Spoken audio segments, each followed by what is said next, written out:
The auction house smelled of sweat, damp metal, and something acrid that clung to the back of Aryan's throat. He wasn't supposed to be here. He told himself that as he moved through the dimly lit corridors, past traders with greedy eyes and mercenaries checking their weapons. His original plan had been simple: find a parts dealer, buy what he needed, and leave. But then he saw her.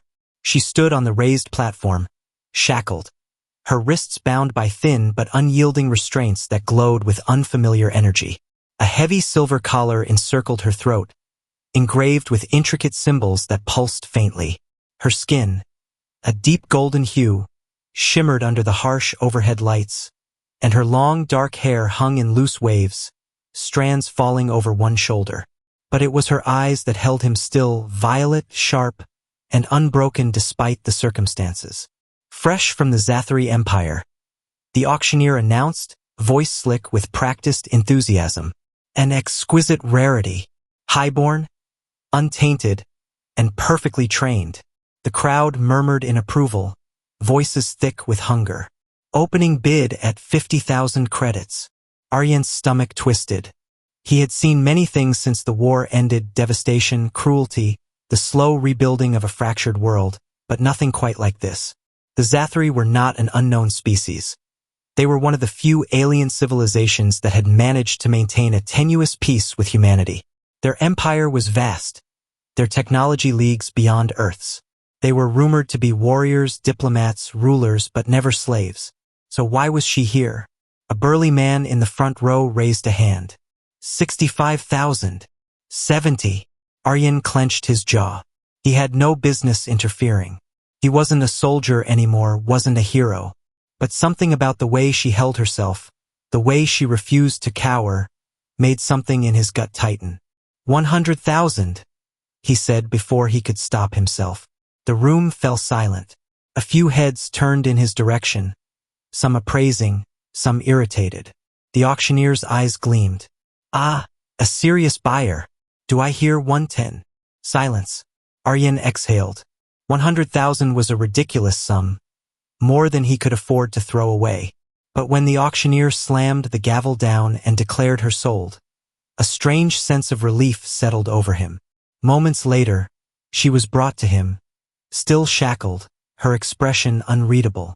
"You paid for me," she said, voice smooth but firm. It wasn't a question. Aryan took the control tablet from the handler, quickly disabling the restraints. They flickered out of existence, and she flexed her hands, rubbing at her wrists. He hesitated before reaching for the collar. "Hold still," he murmured. She stiffened as his fingers brushed the metal. With a sharp snap, the lock gave way, and the collar slipped free. It clattered to the ground between them. For a moment, neither of them moved. Then, she lifted her chin and spoke with absolute certainty. "You have removed my binding." Aryan nodded slowly. "Yeah, you're free now." Her violet eyes bore into him. "No," she said, "you don't understand. By the sacred laws of my people, this act binds us as mates." Aryan's brain stalled. "What? You are my husband now, human." The words felt like they should have been a joke, some grand misunderstanding. But there was no humor in her expression, no hesitation. Aryan rubbed a hand down his face. "That's not how it works here. It is how it works for me." She said it as if it were an unshakable truth, and in that moment, he realized she wasn't explaining. She was informing him of a reality that could not be undone. Aryan exhaled sharply. Well, this just got complicated. The ride back to his home was tense. He had no idea what to say, and she offered nothing in return. The transport hummed as they flew over the outskirts of New Amsterdam, the city sprawling beneath them in a mess of old-world architecture and new technology. When they finally landed outside his modest dwelling, a reinforced structure built to withstand Earth's still unstable climate, she followed him inside without a word. Aryan watched as she took in the space. His home was functional, a far cry from the lavish settings he imagined she was used to. The walls were lined with shelves filled with spare parts and old books. The kitchen was small but well-stocked, and the living area was cluttered with tools, unfinished projects, and a couch that had seen better days. She moved like a predator, calm, controlled, every motion precise. When she finally turned to face him, her expression was unreadable. You do not wish for this bond. It wasn't a question. Aryan sighed. Look, I don't know your customs, but I didn't buy you to. He hesitated, choosing his words carefully. I didn't do it to claim you. I couldn't leave you there. She tilted her head slightly, as if considering his words. And yet, what is done cannot be undone. You really can't just break this? No, she said simply. Aryan dragged a hand through his hair. Great. She watched him carefully. I will not force you to honor it. Something about the way she said it made his chest tighten. She was proud. He had seen it in the way she held herself, the way she refused to let her circumstances break her. But beneath that pride, there was something else. Something guarded. You don't have anywhere to go, do you? Her jaw tensed. I cannot return to my people. Not like this. There it was. The truth she hadn't spoken outright. Aryan sighed, stepping back and gesturing vaguely toward the house. All right, you can stay. At least until we figure this out. Her shoulders relaxed slightly. That is acceptable. Silence stretched between them. Aryan cleared his throat. Do you, need anything?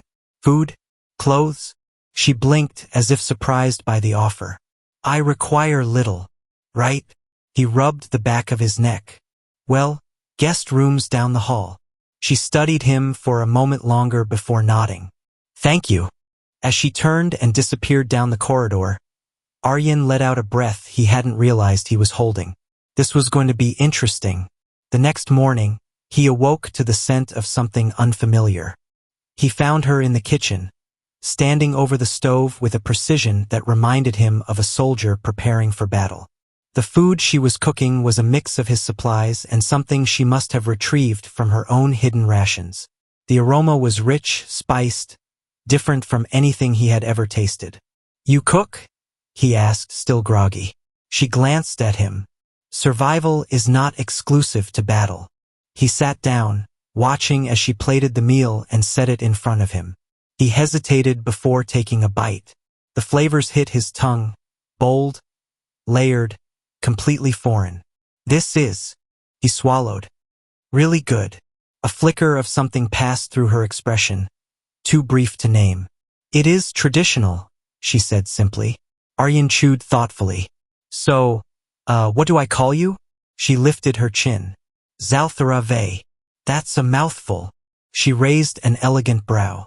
Your people shorten names, do they not? Yeah, but only if you're okay with it. She considered for a moment. Zal will suffice. All right, Zal. I'm Aryan. I know. His lips quirked. Right? Husband and all that. She gave him a look that was somewhere between exasperation and amusement. We will discuss that matter in time. Aryan leaned back, exhaling. Can't wait. He didn't know what he had gotten himself into, but as he watched Zal move with effortless grace, as he tasted the lingering spice of the meal she had prepared, he had a feeling that his quiet, uneventful life was about to become something far more complicated. And maybe, just maybe, he didn't mind. Aryan had always been a man of logic. He prided himself on solving problems with a steady mind and a careful approach, but there was nothing logical about waking up one day and finding himself accidentally married to an alien warrior. Zalthara moved through his home like she had always belonged there, silent but ever present, observing everything with those sharp violet eyes. She asked few questions, made no complaints, and yet, there was an unspoken weight between them. She had been taken from her people, sold like cargo, and now, by some ancient law he barely understood, she was bound to him. He had spent the last few days trying to wrap his head around it, trying to convince himself that this was temporary, that she would leave once they found a way to undo this.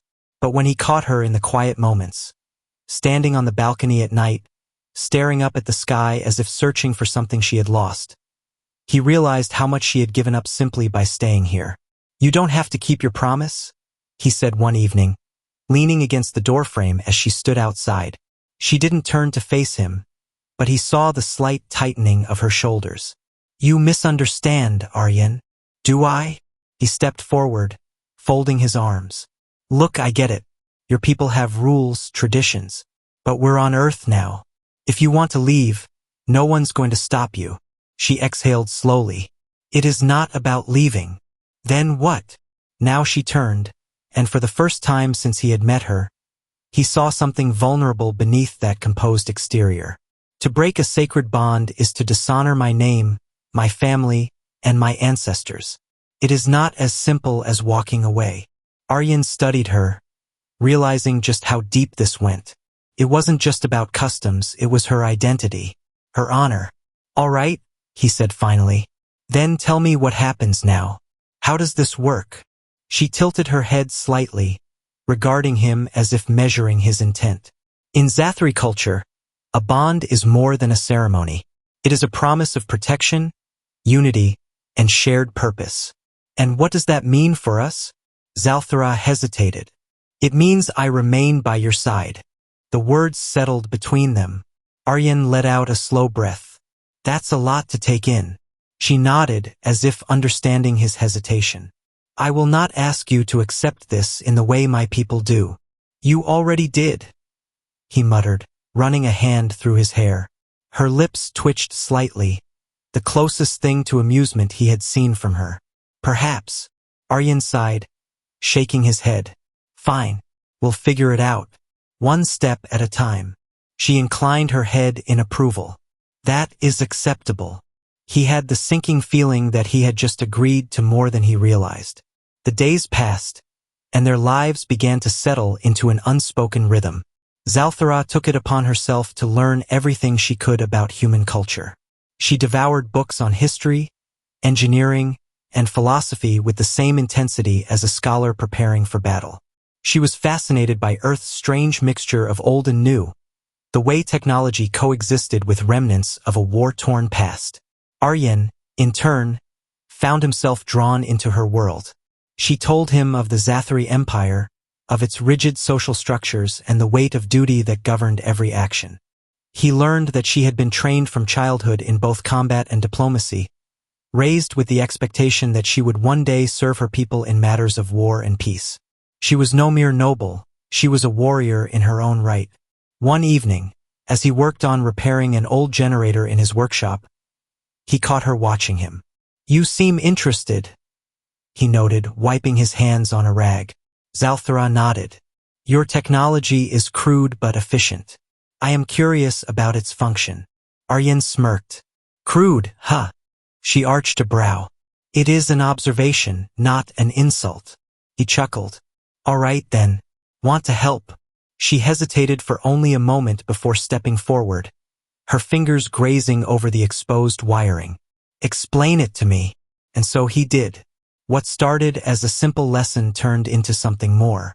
She was a quick learner, her mind sharp and methodical. Before long, she was assisting him in his work, applying her own knowledge of advanced Zathri engineering to improve the efficiency of their outdated systems. Aryan had always worked alone, but having her by his side felt natural. One night, after hours spent poring over blueprints and schematics, he found himself watching her instead of the work in front of him. You're good at this, he admitted. She glanced at him. I learn quickly. He leaned back in his chair, studying her. What did you want before all this? Before the auction? Zalthara's expression grew distant. I was to serve my people as an advisor to the High Council. It was my duty. And was that what you wanted? She hesitated. Want is irrelevant. I was raised to serve. Aryan frowned. That's not how it works here. You don't have to do something just because you were born into it. She gave him a thoughtful look. You speak as though duty is a burden. Sometimes it is, he admitted. They sat in silence for a moment before she spoke again. And what of you? What did you want? Aryan sighed, rubbing the back of his neck. I used to dream about exploring the stars. Before the war, before everything changed. But dreams don't always survive reality. Zalthara studied him carefully. Perhaps they do, if given a reason. He wasn't sure how to respond to that. Instead, he watched her fingers trace absent patterns on the blueprint between them, and for the first time since this strange arrangement had begun, he wondered if maybe, just maybe, this wasn't something he needed to fix. Maybe it was something he needed to understand. That night, he lay awake long after she had retired to her own room, staring at the ceiling and trying to make sense of the way his world had shifted. He wasn't supposed to feel like this. He wasn't supposed to want this. And yet, when he finally drifted off to sleep, it was with the image of violet eyes watching him in the dark. Aryan woke before dawn, the soft hum of the city outside barely audible against the stillness of the house. He wasn't sure what had stirred him. Maybe a dream, maybe something else. But as he rolled onto his side, he caught sight of movement in the hallway. Zalthara stood near the window, bathed in the faint blue light filtering through the glass. She wasn't dressed in the simple human clothes she had taken to wearing around the house. Instead, she wore a deep crimson garment, flowing and adorned with subtle silver etchings that shimmered when she moved. Her long hair was braided down her back, a contrast to the loose waves she usually let fall freely. She looked like a warrior again, like someone preparing for battle. Aryan sat up. Going somewhere? She turned at his voice, eyes steady but unreadable. I received word from an old contact. A Zathri envoy is passing through the city. His brows furrowed. And I must meet with them. Aryan exhaled, swinging his legs over the side of the bed. All right, I'll go with you. Her expression didn't change, but he caught the subtle flicker of something in her gaze. Surprise. Maybe. It is not necessary, she said. Maybe not, but I'm coming anyway. He rubbed a hand over his face, standing. We're in this together, remember? A long pause. Then finally she nodded. They left before sunrise, slipping into the quiet streets of New Amsterdam. The city was a strange blend of old Earth and alien influence. Towering skyscrapers interwoven with remnants of the past, neon lights casting an eerie glow over cobbled roads. The meeting place was a private lounge deep in the heart of the trade district.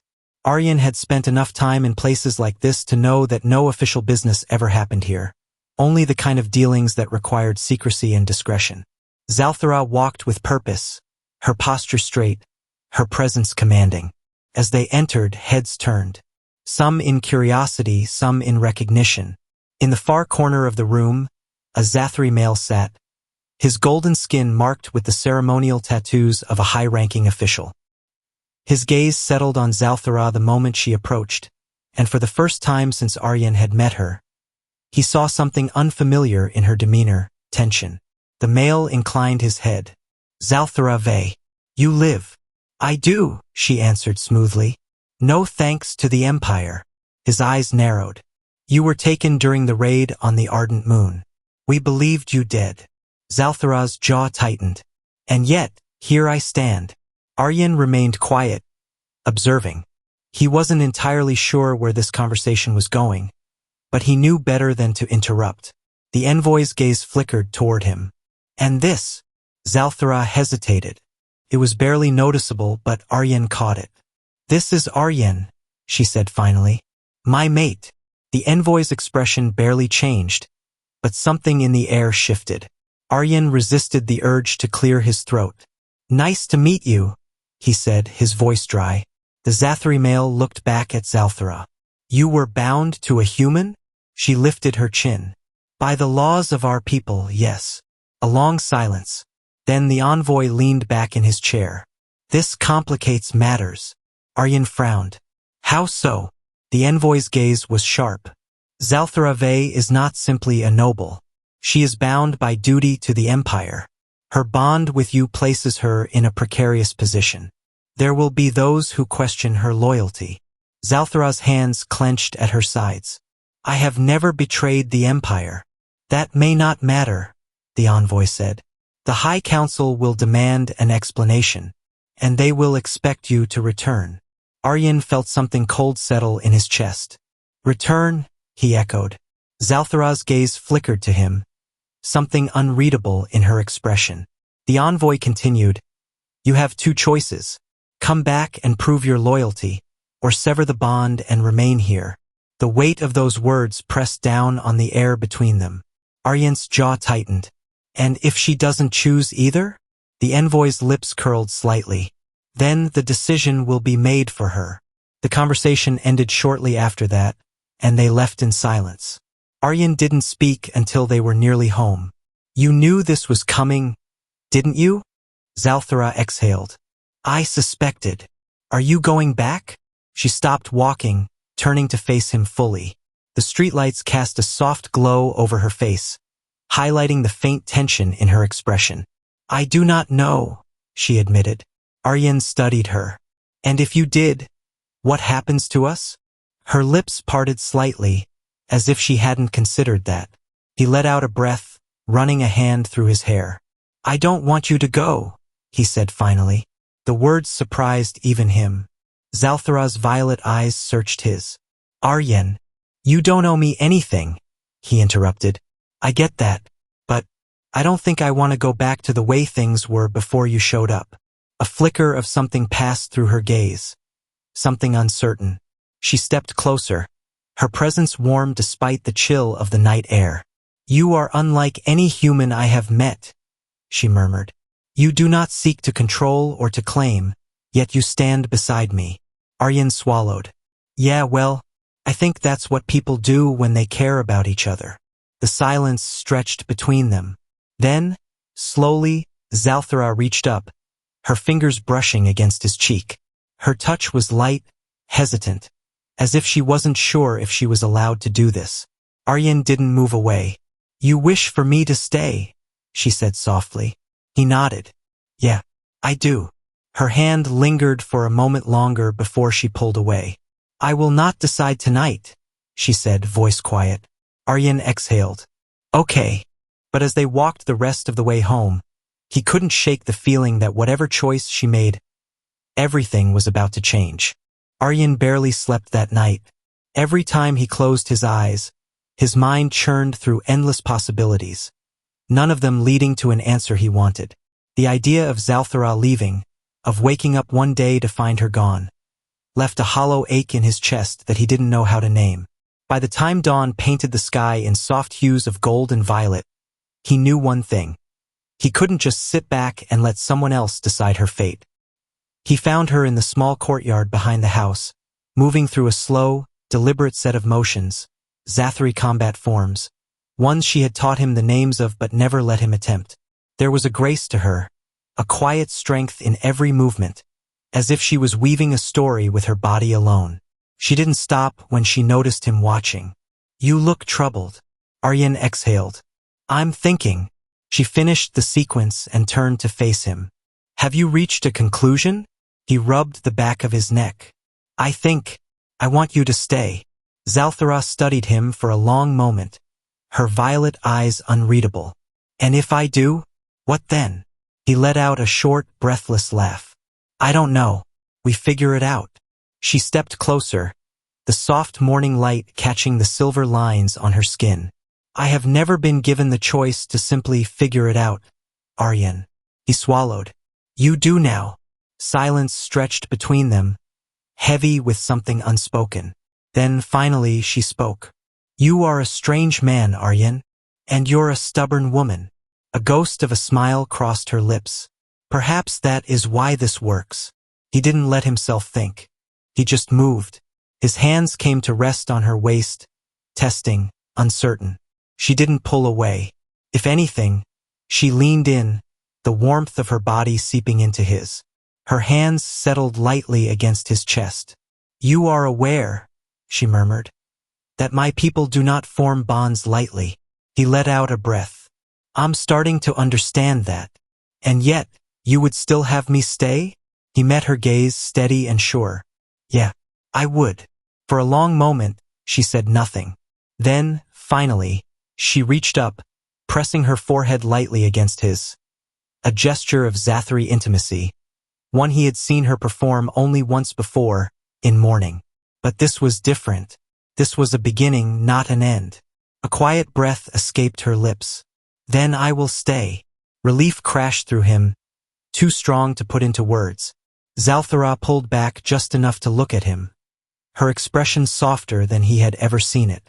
But know this, Aryen, if I stay, I do not do so as a woman waiting in the shadows. He smirked. Wouldn't dream of it. She studied him a moment longer before, finally, she did what he had never quite let himself imagine. She kissed him. It was soft at first, tentative, as if she wasn't sure how this worked. But he met her halfway, grounding her, answering her unspoken questions with the certainty of his own.